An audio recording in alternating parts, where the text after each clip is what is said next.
Bom, pessoal, hoje eu vou trazer algumas notícias para vocês, algumas notícias que saíram aí recentemente em relação ao Brasil, e eu vou mostrar para vocês o quão fundo é o buraco que o Brasil está cavando, né? O Brasil está cavando aí a própria cova, e o culpado, vocês já sabem, é o nosso governo atual, que só faz cagada, que tenta peitar os Estados Unidos da América. Então vamos lá. Saiu essa notícia aqui no dia 30 de setembro que o desemprego se mantém em 5,6% no trimestre até agosto, diz IBGE.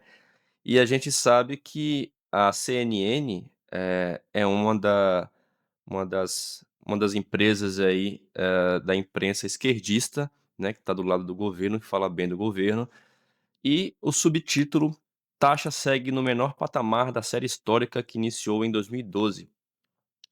Bom, então como pode ver, eles só mostram um lado aí do prisma. Obviamente, nem tudo está a mil maravilhas. Você sai de casa e percebe que o preço, das coisas estão mais altas e está difícil procurar emprego, está difícil comprar coisas, está difícil viver aqui no Brasil, né, em outras palavras.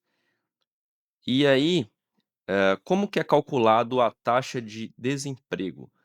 A taxa de desemprego ela é calculada basicamente, de forma bem simplória para vocês, quando alguém vai procurar emprego, simplesmente assim, certo?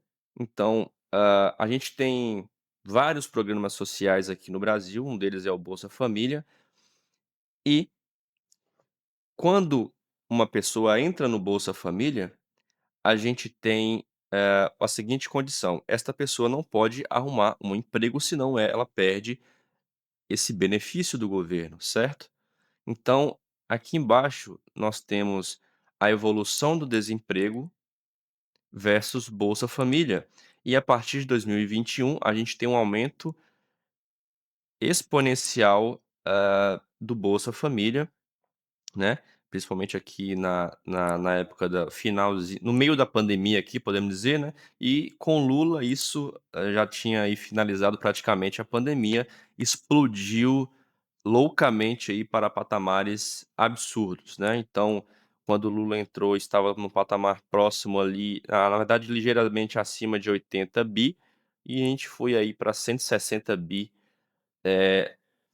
e é esse o patamar. E nós temos aqui a evolução do desemprego, né, na pandemia subiu e aí foi caindo aos poucos até chegar nesse patamar aqui atual, então está sendo aí inversamente proporcional, né.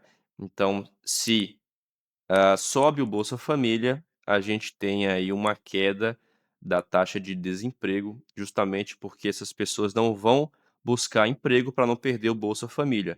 E aí a gente tem um aumento de pessoas aí que não querem trabalhar aqui no Brasil, certo? Então, como a gente pode ver, o espaço que os benefícios sociais ocupam nas contas públicas do país, né, a despesa saiu de 26 bilhões para 172 bilhões, né, uma alta aí de quase desculpa, uma alta de quase 7 vezes. A gente está vendo aqui no gráfico que a partir de 2022, que é onde temos aí a posse do atual presidente do Brasil, tem uma alta aqui absurda, certo? E o Bolsa Família faz uma em cada 2 famílias deixar força de trabalho. Então a gente está vendo aqui, o estrago que isso está causando na sociedade, certo? São mais de 50 milhões de pessoas que são atendidas pelo Bolsa Família. E aonde isso vai dar, né? Então, quando você tem aumento de programas, sociais, a gente tem o Estado tomando conta da vida das pessoas, né? E para o governo, se ele consegue abraçar muita gente, isso pode ser um sinal de que elas, obviamente vão votar teoricamente no Lula nas próximas eleições, já que elas não querem perder o benefício, né. Então, assim, isso vai ficar muito pior para o pagador de impostos, né, para aquele que trabalha, para aquela pessoa que acorda às 6, 5 ou 4 da manhã para trabalhar. Isso vai ficar cada vez pior, né, a gente tem aí, vários aumentos de preços, principalmente, a mensalidade de aluguel das casas, os imóveis vão ficar cada vez mais caros aí a partir do ano que vem, tá. Sou contra o Bolsa Família? Obviamente que não, mas eh, não era para ser usado dessa forma.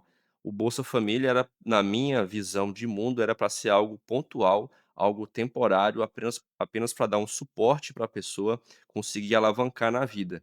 E obviamente deve ter, com certeza, aquelas pessoas sem total condições nenhuma que vive lá no interior do interior do interior do Nordeste, que sim, eu acho que seria justo, ajudar essas pessoas, né. E aí a gente tem a aprovação do governo Lula daqueles que têm esse benefício, né. Então, subiu de 50% para 64%, né, as pessoas que têm Bolsa Família, obviamente aprova o governo Lula, 64%, e aqueles que trabalham, né, aqueles que trabalham para bancar essas pessoas, 55% desaprova, né. E aí, olha só que coisa interessante. A inadimplência sobe ao maior nível da série histórica em agosto. Então, isso quer dizer o quê? Que as pessoas não estão conseguindo, pagar suas contas, né. A gente tem aqui a inadimplência aqui no Serasa, são 78 milhões de pessoas que não conseguem pagar as suas contas, né. E aonde que isso vai dar, né. Eh, então aqui nessa imagem aqui, a gente tem déficit de estatais, né. E a gente tem aqui desde o período de 2002 até 2025, né, a gente e detalhe que, no governo de Bolsonaro estava dando, lucro, né, e aí quando chegou o governo Lula, nos últimos anos aí, tá com déficit bem elevado. E você sabe, quem paga por isso são os pagadores de impostos, enquanto aquelas 50 milhões de pessoas, estão ali recebendo essa mamata, quem trabalha ali, gasta o seu suor, vai pagar esse rombo aqui das estatais, né, como poderia ser diferente. E dentro dessa área empresarial, nós temos 24 milhões de empresas no Brasil, né, e o que está acontecendo, uma em cada 3 empresas estão falindo, né. O Brasil registra 8 milhões de empresas inadimplentes, então as empresas estão quebrando, estão fechando as portas e, na verdade, aumentando aí pessoas desempregadas, só que essas pessoas desempregadas, elas podem simplesmente acionar o Bolsa Família, o que aumenta, né, os gastos do governo. Então eu só queria passar isso para vocês, espero que vocês tenham gostado e até a próxima.